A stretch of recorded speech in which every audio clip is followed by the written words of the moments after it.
बिस्मिल्लाहिर्रहमानिर्रहीम। अस्सलाम वालेकुम। मैं हूं गुलफाम चौधरी। आप देख रहे हैं मेरा फेसबुक पेज और यूट्यूब चैनल। पाकिस्तान की सियासत में अहम तरीन डिवेलपमेंट्स हो रही हैं और मुसलसल डिवेलपमेंट मुतवक्के हैं। इस हवाले से हमारे साथ मौजूद हैं इमरान रियाज खान साहब। उनसे जानते हैं कि पाकिस्तान की सियासत के अंदर कौन सा बौछार आने वाला है और कौन सी नई डिवेलपमेंट्स मुतवक्के हैं। पहले उनकी बात सुनते हैं, फिर उस पर बात करते हैं। वो कहते हैं जी मुझे ईरान पे ज़्यादा भरोसा है, एतबार है, ट्रंप के ऊपर मैं एतबार नहीं कर सकता। अब जिस ट्रंप के ऊपर एतबार अमेरिका के अंदर साबिक CIA का सरबराह नहीं कर पा रहा, उस पर ईरान कैसे ट्रस्ट करेगा, ये है इंपॉर्टेंट बात। देखिए, फ़ौजी तो मज़ीद पहुंचाए जा रहे हैं, मिडल ईस्ट में तैयारियां की जा रही हैं और इसके ऊपर अब ईरानियों के स्टेटमेंट भी आना शुरू हो गए हैं। अब अगले मरहले में ईरान का जो जजीरा है खारक, जहां से ईरान अपना 90% तेल जो है उसको एक्सपोर्ट करता है, पूरी दुनिया में भेजता है, उसके ऊपर अमेरिकन कब्जा करने का सोच रहे हैं। अगर अमेरिकन ने उसके ऊपर कब्जा कर लिया, और ये खलीजी ममालिक ने और मुख्तलिफ सोर्सेज ने अमेरिका को बताया कि अगर यहाँ पे आप कब्जा कर लेते हैं तो इस स्ट्रेटजी के तहत ईरान को आप मफलूज कर देंगे। अब सवाल ये पैदा होता है कि क्या अमरीकी फ़ौजी ये कर सकते हैं? देखिए, वो ये कर सकते हैं, ऐसा नहीं है कि वो ये नहीं कर सकते। हर चीज़ मुमकिन होती है, लेकिन इसकी कीमत बहुत भारी होगी। जब वो ये करेंगे तो उसके बाद वो वहाँ पे सस्टेन कर पाएंगे या नहीं, ये नहीं कहा जा सकता। जजीरे पे कब्जा करना कोई इतनी बड़ी बात नहीं है, वो उनकी जानें चली जाएंगी, उनका नुकसान हो जाएगा माली बहुत ज़्यादा अमेरिकन का, बिल आखिर वो जजीरे पे कब्जा कर लेंगे। लेकिन क्या वो इस कब्जे को बरकरार रख पाएंगे?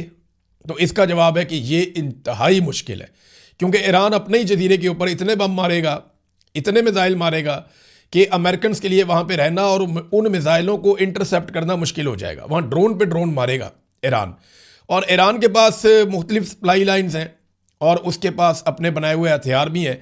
और ये दावा ईरान के अंदर से किया गया कि अगर चंद महीने और भी हमें लड़ाई लड़नी पड़े तो कोई फ़र्क नहीं पड़ता, हम ये लड़ाई लड़ लेंगे। अच्छा, इसमें इसराइल का रोल बड़ा इंपॉर्टेंट है। ये रोल हम भूल नहीं सकते, इसको फरामोश नहीं कर सकते।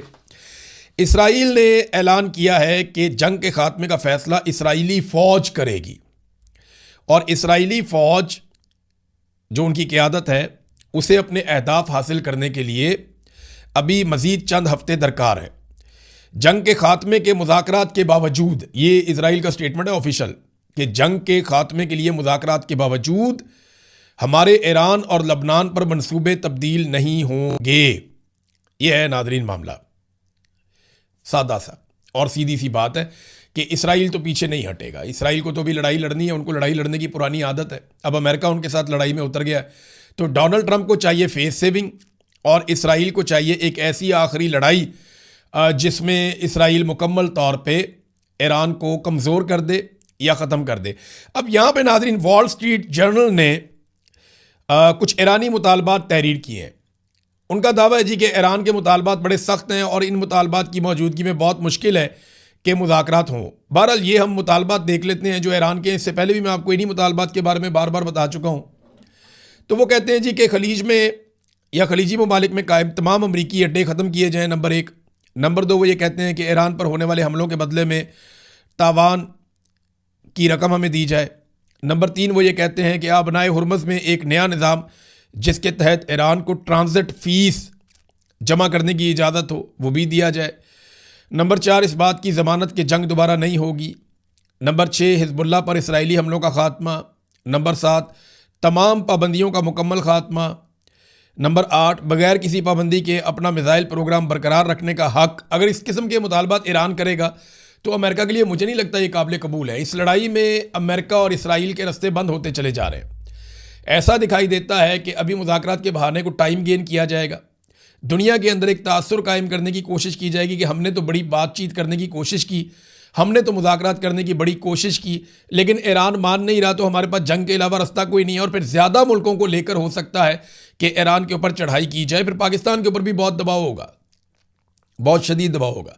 पाकिस्तान की जो हुकूमत है उसकी जो हमायत है वो ज़्यादातर खलीजी ममालिक के साथ दिखाई दे रही है, अमेरिका और इसराइल के कैंप में दिखाई दे रही है, जबकि जो पाकिस्तान की अवाम है उसकी हमायत वाज़ेह तौर पे ईरान के साथ दिखाई दे रही है।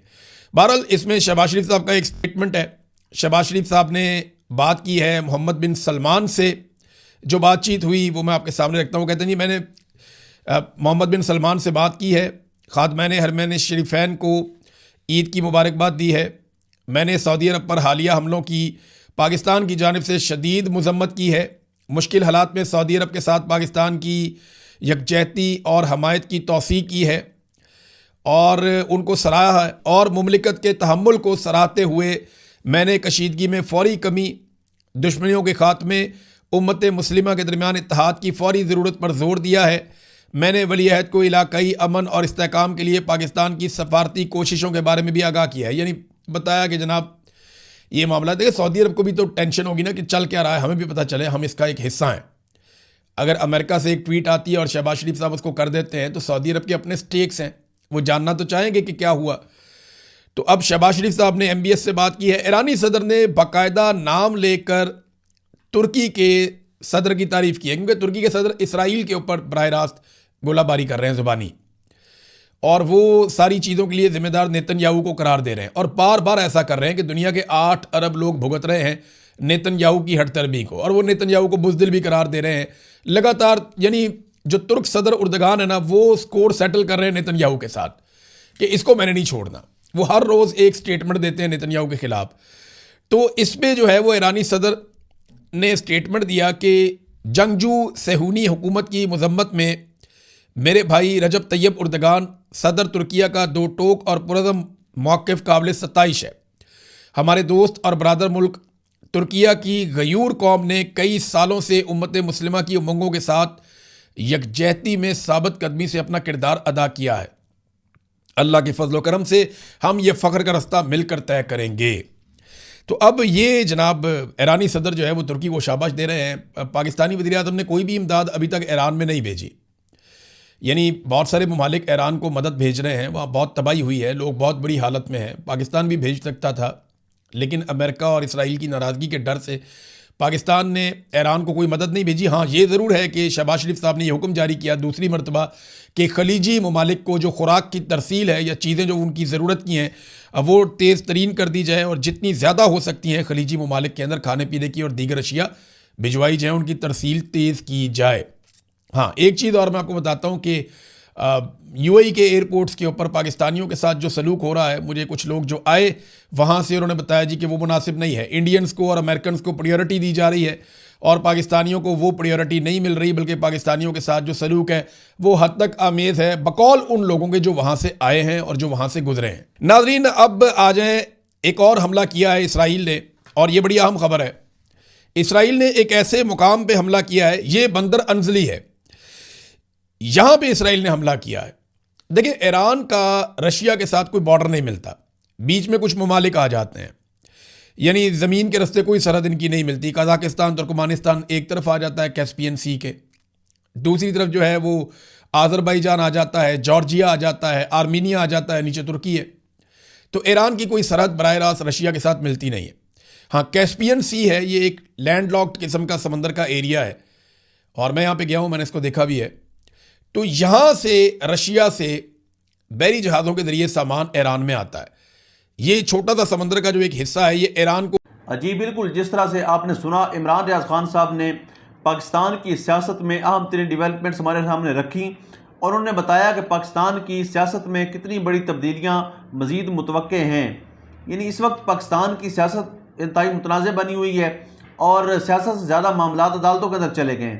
لیکن اس صورتحال کے اندر پھر بھی اگر یہ سیاستدان اکٹھے ہو کر بیٹھیں اور پاکستان کے اندر جمہوریت کی بحالی کے لیے کوشش کریں تو کوئی نہ کوئی متوازن راستہ نکل سکتا ہے. اللہ پاک وطن عزیز کا حامی و ناصر ہو. پاکستان زندہ باد.